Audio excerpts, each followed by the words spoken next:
Yaoundé, la capitale du Cameroun, près de 5 millions d'habitants qui couvrent donc 304 km². Et juste derrière moi, le stade Omnisport Amadou Ahidjo qui abritera le groupe C.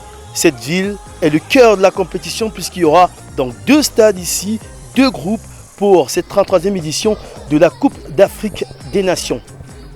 La CAN est de retour au Cameroun et aussi de retour à Yaoundé puisque ce stade qui est juste derrière moi a été construit à l'occasion de la 8e édition de la Coupe d'Afrique des Nations où le Cameroun s'était incliné à domicile, ce qu'on n'espère pas bien sûr pour cette nouvelle édition. Un petit tour de ville embarqué avec la caméra de Lucien Ondjakou et celle de Michel Foucault.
Les Lions de l'Atlas, c'est bel et bien une équipe du Maroc, mais que représente le Maroc sur l'échiquier du football africain. Ce pays-là est situé où? Quels sont son fait d'armes, sa carte postale et autres? Mais qu'est-ce qu'on connaît de la culture marocaine? On retient cela dans ce document exclusif.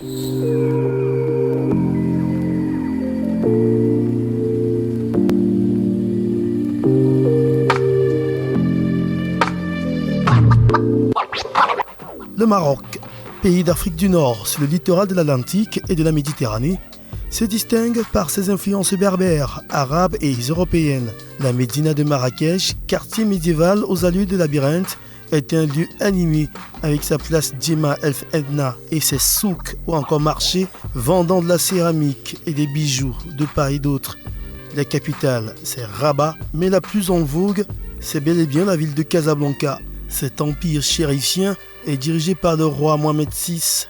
Géographiquement, il est notamment caractérisé par des zones montagneuses ou désertiques. Il est l'un des seuls pays avec l'Espagne et la France à comporter des rives sur la mer Méditerranée d'un côté et l'océan Atlantique de l'autre. Sa population est de près de 34 millions d'habitants au dernier recensement de 2014 pour une superficie de 446 550 km².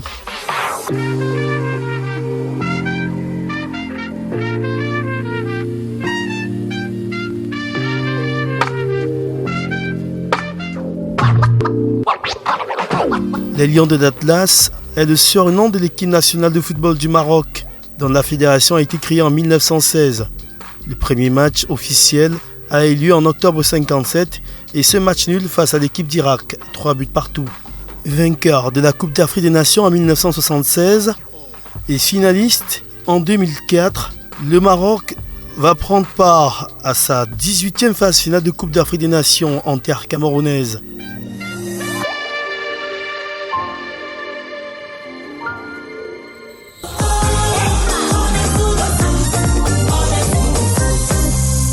Maintenant, il est temps de parler proprement dit de cette équipe du Maroc qui a fait sensation ici lors du dernier CHAN. Mais cette fois, c'est la compétition des seniors. Et pour en parler, on va retrouver notre consultant habituel, Coris Katé, qui nous attend au studio 2 de cet hôtel Luxor, ici en plein cœur de Yaoundé. A tout de suite.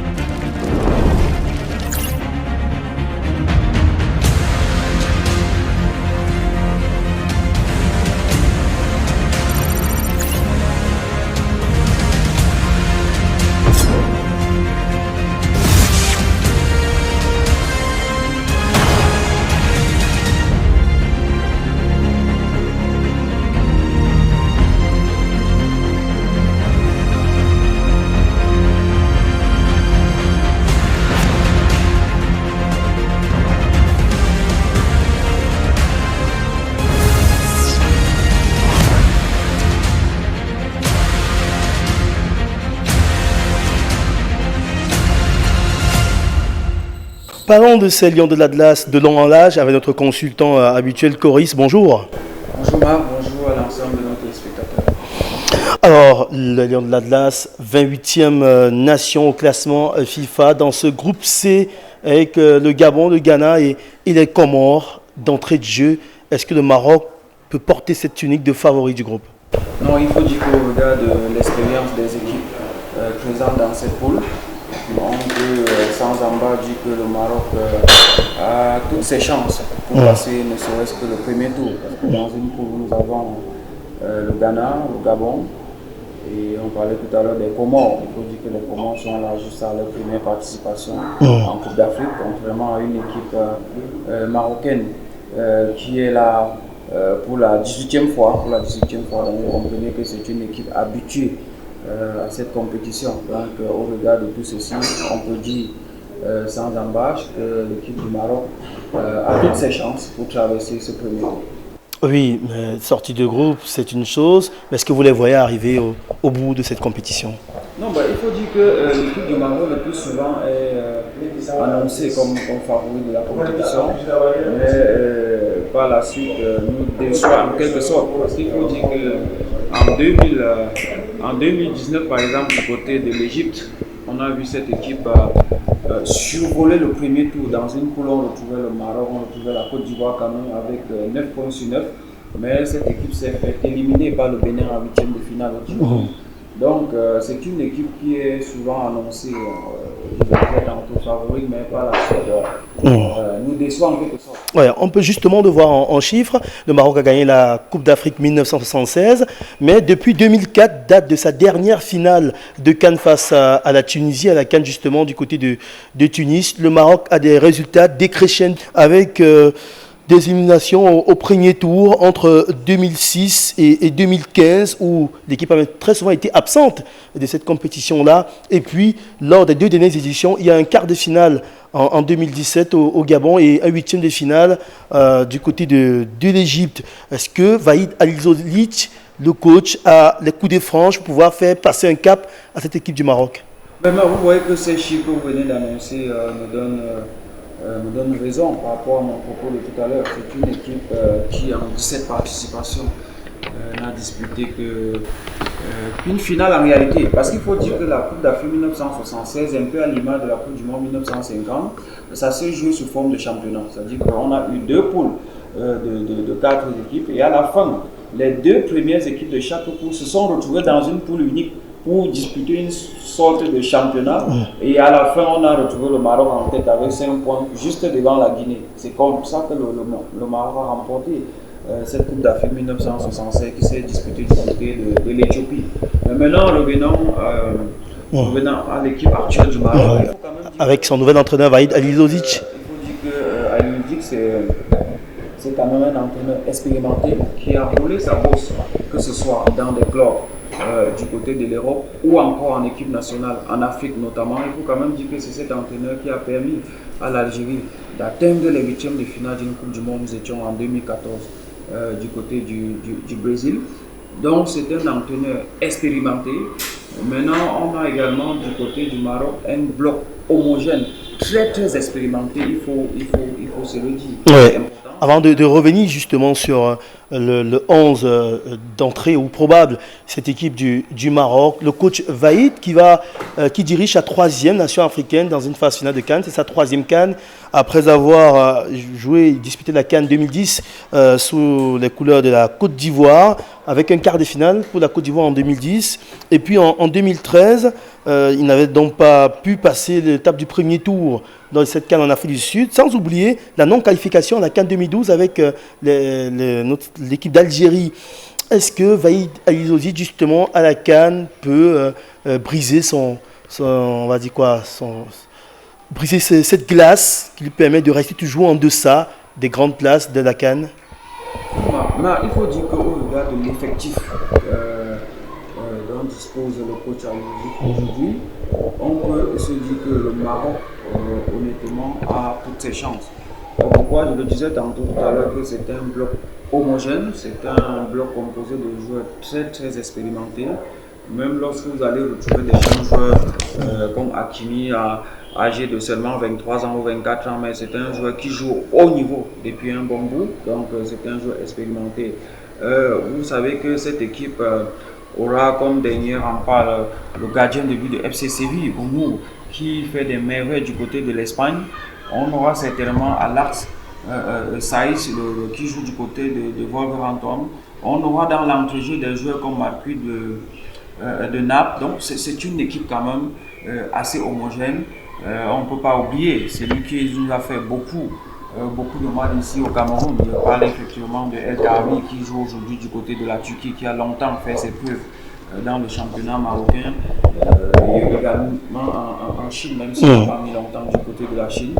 Voilà des joueurs comme ça, quand même expérimentés, habitués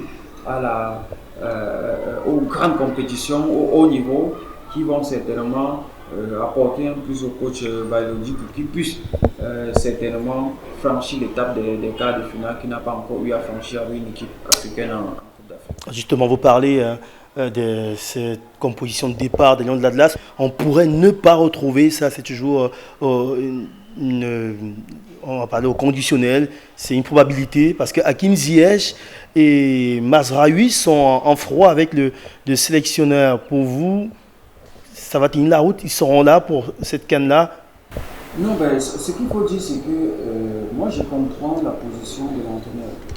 Vous savez que lorsqu'on parlait de l'équipe nationale du Cameroun, j'ai eu à le dire le plus souvent que les 2 critères qui devaient prévaloir pour la sélection d'un joueur en équipe nationale devaient être tout simplement la compétitivité et la performance.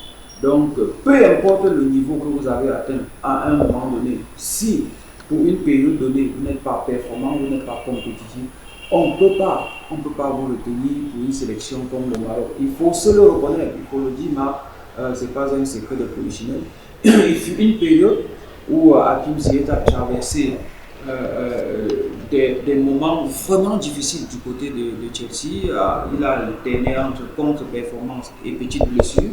Vous comprenez que en ce moment-là, l'entraîneur ne pouvait pas se permettre de l'amener en équipe nationale où on va chercher quand même des joueurs d'un certain niveau. Mais je crois quand même que depuis un bon bout, je crois depuis 1-2 mois, on retrouve de plus en plus Hakim Ziyech. Il marque même des buts. Dans l'effectif de Chelsea lors des matchs, que ce soit en Champions League ou en championnat. Il marque d'ailleurs des buts. Donc, avec le retour en forme d'Hakim Ziyech, très certainement pour la CAN qui arrive dans D'accord. Le Maroc qui a survolé le groupe E des éliminatoires de cette CAN Cameroun 2021 avec 14 points, 4 victoires, 2 matchs nuls, une invincibilité qui rend les Marocains assez confiants. Le Maroc va débuter sa Coupe d'Afrique des Nations le 10 janvier prochain, pour être précis, à 18h au stade Omnisport Amadou Ahidjo de Yaoundé. Ce sera face au Ghana. Est-ce que le calendrier n'est pas un peu mal positionné pour les Marocains? Là, il faudra entrer dans la compétition dès le départ face à des Ghanéens qu'ils ont battus par le passé à 4 reprises contre 3 défaites et 3 matchs nuls.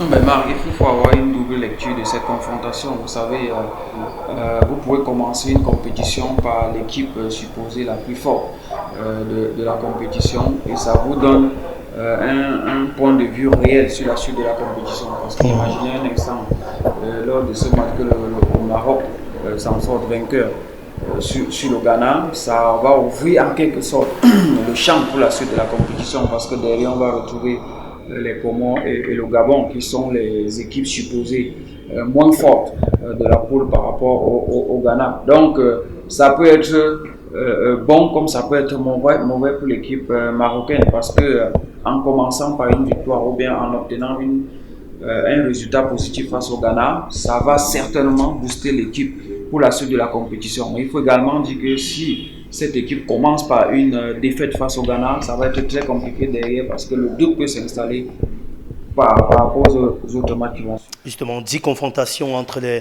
deux équipes. Il y a 3 oppositions en phase finale de CAN d'ailleurs. Le dernier match entre le Maroc et le Ghana en phase finale de CAN, ou le dernier match d'ailleurs entre les deux dans l'histoire, c'était la CAN 2008. Et ce jour-là, il y avait donc eu une victoire du Ghana, 2-0. Donc dans les confrontations de la CAN, c'est une victoire de part et d'autre et un match nul. Seconde sortie face aux Comores, néophytes dans la compétition. Ce sera donc le 14 janvier, mais match qui pourrait déjà être décisif compte tenu de ce qui peut se faire lors de la première journée. Ben alors là, il faudra faire très attention face aux équipes supposées les plus faibles des poules. Il faudra faire attention face à cette sortie contre les Comores. Parce que vous allez voir par exemple, vous vous souvenez de la Coupe d'Afrique 2019 en Égypte, où beaucoup estimaient que Madagascar était l'équipe qui venait distribuer des points. Il faut dire que cette équipe malgache a atteint quand même l'étape des quarts de finale. Donc, face aux Comores, il ne faudrait pas que les Marocains dorment sur leur laurier, pensant que c'est l'équipe. Justement, quand on regarde les oppositions par le passé, ça a très souvent été dur entre Marocains et Comoriens. 2 confrontations, une victoire pour le Maroc, 1-0, c'était au forceps même à la 94e minute dans le temps additionnel. Et puis un match nul, 2 buts partout du côté du Maroc. Ces Comoriens peuvent être la belle surprise, non? Ben oui, il faut dire que c'est une équipe qui a arraché sa qualification pour cette Coupe d'Afrique qui va aller au Cameroun. C'est une équipe qui ne viendra pas en victime résignée. C'est une équipe qui n'aura rien à perdre. Parce que se qualifier pour cette compétition, pour les Comores, c'est déjà une victoire. Donc face aux équipes comme le Maroc, cette équipe n'aura aucune pression. La pression sera du côté du Maroc. Et généralement, lorsque la pression est du côté de l'équipe favorite, ne soyez pas surpris que les Comores surprennent le Maroc lors d'une contre-attaque ou bien d'un fait de jeu, un pénalty peut-être, ou un corner par la suite. Ça va être compliqué pour le Maroc de le mener. Alors, ils vont terminer par un vieil adversaire, le Gabon. et qu'ils ont déjà eu à affronter à 16 reprises. 8 victoires pour les Marocains contre 6 pour les Gabonais et 2 matchs nuls dans les différentes oppositions. Et lors du dernier affrontement, il y avait une victoire du Gabon, 3-2 dans un match à rebondissement avec des buts de Boupenzaï, de Denis Bouanga contre ceux de Amrabat qu'on annonce déjà sur la sortie dans cette sélection marocaine. C'est le match piège pour les Marocains, le match qui sera vraiment décisif pour vous, ou bien les Marocains auront déjà pour vous validé le ticket bien avant? Il faut dire, Marc, que tout va dépendre de la progression dans la compétition. C'est-à-dire que lors de ce match contre le Gabon, si le Maroc l'a déjà emporté face au Ghana et au Comores, le Maroc fera certainement tourner pour pouvoir préparer le match des huitièmes de finale. Mais maintenant, si le Maroc arrive face au Gabon, 2 au but, parce que n'ayant pas engrangé les 6 points nécessaires pour se qualifier pour le second tour, ça va être tout un autre match. Maintenant, d'un autre côté, il faut également dire que le Gabon jouera pratiquement à domicile. Parce qu'il faut dire que le Gabon, c'est presque à domicile. C'est une équipe qui va venir là pour chercher enfin à prouver, parce qu'il faut dire que dans cette participation à la CAN, le Gabon n'a jamais franchi l'étape des quarts de finale. Donc, le quart de finaliste en 1996, quart de finaliste en 2012. Le Gabon n'a jamais pu franchir. C'est le moment ou jamais pour Aubameyang et sa génération? Pour Pierre-Emerick Aubameyang, qui est quand même déjà dans la trentaine. Donc on se dit, est-ce que ce n'est pas le moment? Parce qu'il faut dire que tous ces joueurs phares, honnêtement, du Gabon actuellement sont dans la trentaine. Je pense à Ekele Bonga, je pense à Aubameyang, je pense à Kanga de l'Étoile de Belgrade, de l'Étoile rouge de Belgrade. Donc tous ces joueurs sont déjà dans la trentaine. Donc on peut se dire ça, c'est pratiquement soit leur dernière course ou grande compétition, soit leur avant-dernière grande compétition. Donc ils se doivent de tout donner dans cette compétition qui se joue, je le disais tantôt, dans un pays voisin pour traverser déjà le premier tour, pourquoi pas traverser l'étape des quarts de finale qui est le niveau actuellement. Le Maroc, s'il veut tenir son rang de 28e nation FIFA, le Maroc doit sortir de ce groupe C. Et cela passe par des exploits face à ces 3 nations-là. On a fait le tour de cette sélection des Lions de l'Atlas, mais les supporters des Marocains qui sont au Cameroun doivent forcément aller dans des coins pour essayer de manger et où dormir aussi.